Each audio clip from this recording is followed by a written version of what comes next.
Tests last year were conducted on January 6th. Now, in the age of social media, we sure see plenty of stunts, so add this one to the list. Prankster made an iconic landmark on New Year's Day, gave it a whole new look. Fox News senior correspondent Adam Housley is in Hollywood with the latest.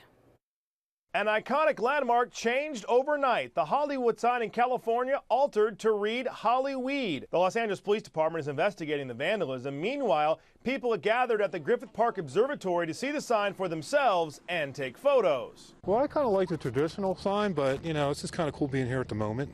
So I guess they have to fix that and get back to the traditional Hollywood sign. That's what we came to see, the Hollywood sign, not the Hollyweed sign, but hey, it's okay with me. The LAPD says a male suspect was seen on surveillance video around 3 a.m. dressed all in black, scaling up the hills to the sign. The sign was altered using tarps, some parts black and white, to turn the O's into E's. Yeah, it makes you wonder, first of all, how they did it, because, it's pretty creative. And at the same time, it's not my lifestyle, but I can still appreciate the creativeness and the artistry of it all, so it's pretty interesting. The sign's been tampered with numerous times over the years. This is the second time it's been altered to read Hollyweed. It happened before, back on January 1st, 1976, the same day a marijuana law took effect then. California voters approved a measure just last year that legalized pot in the state beginning in 2018. When the sign was first built, it said Hollywood Land, but of course Hollywood is what we know it for. It's now been returned to its original state, and police are looking for the suspect. In Los Angeles, Adam Housley, Fox News. And hey, speaking of signs, play a little ace of base for this one. A new 2017 sign now hanging on top of the Tower of the Americas building in San Antonio. The 750-foot observation tower was the tallest until 1996, after the Las Vegas Stratosphere Tower was built. It's now just the tallest building in San Antonio. The city hosted the biggest fireworks display in the state last night. Organizers say there were about 100,000 people who attended the city's New Year's party. Well, the long list of actors and artists who we lost in 2016 makes you absolutely cringe, and maybe cover your ears for this, because there's one more name now on the list. Fans are mourning the death of MASH star William Christopher, who played Father John Mulcahy on the iconic show. He's the latest celebrity to die in 2016. He died on New Year's Eve. He also had roles on The Andy Griffith Show and Hogan's Heroes. Christopher died at his Pasadena, California home from cancer complications. He was 84 years old. Still ahead tonight, how you can get your hands on Star Wars memorabilia. And we'll introduce you to some of the first babies born on New Year's Day in the Houston area.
Welcome back. It's the highlight of Houston's largest New Year's celebration, and you are looking at it. 50,000 balloons dropped at the Hyatt Regency in the heart of downtown. The parties spanned 4 floors and featured live bands, DJs, some sweet party favors, but it's the balloons that make it a sellout every year. 3, 2, 1. Okay, did you do it? Did you pick a New Year's resolution? Because some Houstonians are already all over theirs, as you can see. This was today at City Center Houston. Hundreds of walkers and runners came out for the Commitment Day 5K Fun Run and Walk. At 10 this morning, they got up and they did it. The goal, of course, is to help motivate folks to keep their popular New Year's resolution to stay healthy. Star Wars fans could absolutely use some good news right now, so here you go. You will soon be able to get your hands on a piece of history. A Star Wars auction will be held in Arizona. Now, the timing means a little more now with the tragic passing of Carrie Fisher, well known as Princess Leia in the series. More than 10,000 pieces are up for auction at EJ's Auction and Consignment. Now, this is able to happen because of one dedicated collector.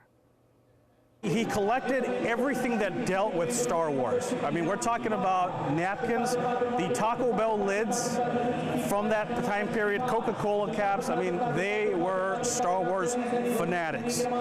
So we've got just an incredible selection of all kinds, everything Star Wars. The auction will have, like he said, everything from rare collectibles to some more common Star Wars toys. So hopefully some different price points in there, because I'm sure some of those things are very expensive. But get ready, the auction will happen next weekend. Coming up, some of the first babies born in the new year in the Houston area. Look at those little faces. We'll introduce you to them coming up.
Welcome back. Thanks for sticking with us. It wouldn't be a New Year's Day newscast without meeting the first babies born in 2017, right? The literal first came before the crowds had stopped cheering and the ball drop had finished, born at Memorial Hermann at 12:01 a.m.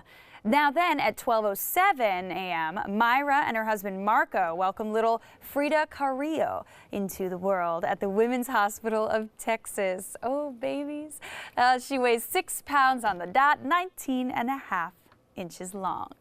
And Clear Lake Regional Medical Center welcomed its first baby at 1:47 this morning. Crystal and Ellis welcomed baby boy Eric Guzman, 7 pounds 9 ounces, 21 inches long, and all bundled up, ready to enter the world. Do we need to be bundled up, Dr. Jim? No. Just cute I'm little just gonna bundles go like that. is what we need. That's fine. That's fine as long as it's not. Chief Meteorologist Dr. Jim Siebert here with your weather. All right, let's talk about what that. Now, you know, having said that, though, we are going to see rain tomorrow morning. Okay. So probably by the time you're waking up is when we're going to see some So rain. covered up. We need to be covered up. Not bundled up Okay. yet. But in the 7-day forecast, that might change a little bit too.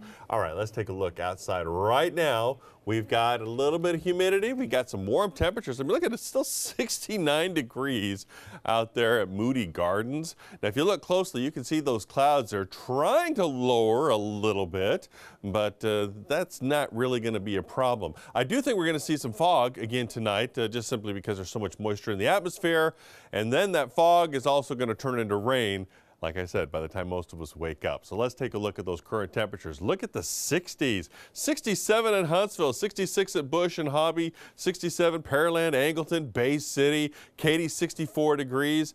You know, our normal highs this time of year are supposed to be in the low 60s. In fact, 63 would be the normal high. Got to 75 today, 81 the record, 18 the record low temperature.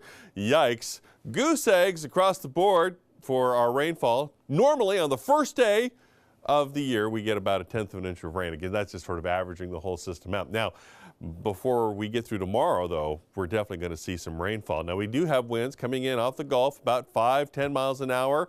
That's perfect for two things, adding more moisture in the atmosphere and also the possibility of fog, just because that humidity is still in place. Now, as we look at the big picture, as far as our chances for severe weather, yes, I did say that, there's a slight risk.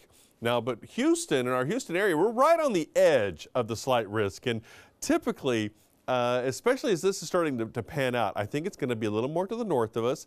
Huntsville has a better chance of seeing severe weather than Houston does, being down here to the south. And what we're talking about is a fast-moving area of low pressure is going to slide across the area. I think most of us are going to see rain, maybe 1/4 of an inch to 1/2 inch of rain, which is not that big of a deal. But we could see a few of those getting on the strong side. We'll zoom in on the timing on that in just a second. I want to show you a couple things. Now, this is not an Arctic blast that's coming right now. This is an area of low pressure that's just going to move quickly across the area, which is just a fast-moving storm. But there is some Arctic air up there to the north. We got this going down to the single digits up in the northern tier of the country, and then an Arctic blast is going to work its way across the country for the rest of the week. And eventually, we're going to get a taste of it, but that's just it. We're going to get a taste of that cooler air and not get in the heart of it. Okay, so here comes this area of low pressure. Now, why do I think that I expect to see severe weather north of us and not so much here? Is because I think the area of low pressure is going to be either right on top of us or north of us. And that means that the kind of energy is going to be focused between Waco and Dallas. I think has got that better chance. Again, even then, that's a slight risk for morning storms. And then this thing, because it's moving, is going to get out of here quickly. We can see the clearing skies later on in the day. And then we'll start to see this front approaching by the middle of the week. So let's zoom in a little bit closer with the timing on that rainfall. By 7 a.m., you can see there's that line of storms. And it starts to turn a little more to the purple up there to the north. And again, that's where I think we're going to see the stronger storms. And then as this thing slides through, notice it kind of splits apart by 10 a.m. Well, that splitting apart also means a weakening in the strength of the system. Now, that doesn't mean, I do think that we could see 1 or 2 severe storms in our area. And again, we're talking about strong winds. isolated tornado would be a possibility if that were going to happen. Again, I think it's going to be north of us, but we're going to keep our eyes on it. So tonight, 67 our low. Few showers are possible, but that rain becomes likely in the morning. 7 a.m. to about 10 a.m. is that target time for those showers and storms. And here is the 7-day forecast. We'll see that cooler air getting here Wednesday, Thursday, Friday, and Tuesday actually looks like a beautiful day. All right, we all know someone who needs to hear this next update because they love tossing back these bad boys. The U.S. military now warning its troops against the danger of over-consuming energy drinks. A post on the Pentagon's official science blog says it could do serious harm to one's body. The post cites a report that found soldiers in the field were more likely to fall